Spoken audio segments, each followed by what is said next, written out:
చంద్రబాబు గారు నోట్లో నుంచి ఇటువంటి మాటలు వచ్చినాయి కాబట్టి ఎన్ని అడ్డంకులు క్రియేట్ చేసినా ప్రజల్లోనూ కార్యకర్తల్లోనూ ఒక విప్లవం వచ్చింది. నిన్న ప్రోగ్రాం ఎలా జరిగింది అన్నదానికి నేను చెప్పాల్సిన పనిలా, బహుశా నాకన్నా కూడా బహుశా మీ అందరికీ కూడా ఎక్కువ అవగాహన ఉండే ఉంటుంది. కానీ ఒక ప్రతిపక్ష నాయకుడు ప్రజలను కలవడానికి వెళ్ళినప్పుడు కానీ లేదా పార్టీ నాయకులను పరామర్శించడానికి వెళ్ళినప్పుడు కానీ ఎందుకు ఇలాంటి ఆంక్షలు విధించాలని అడుగుతా ఉన్నా. మొన్న పొగాకు రైతులకు సంబంధించి పొదిలి వెళ్తే నిజంగా అక్కడ కూడా ఆశ్చర్యం కలిగించే విషయం, రైతులు పొగాకు రైతులు అష్ట కష్టాలు పడతా ఉన్నారు.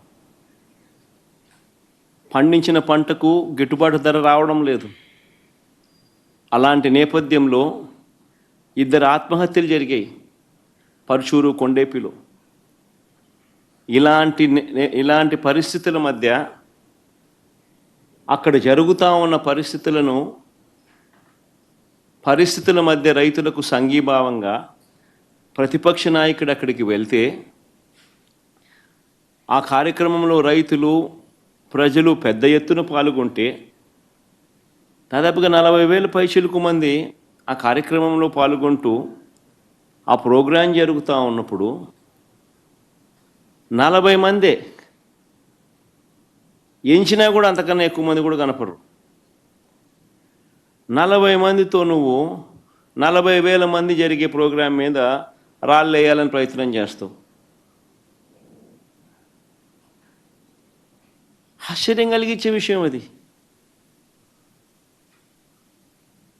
ఏం జరుగుతూ ఉంది?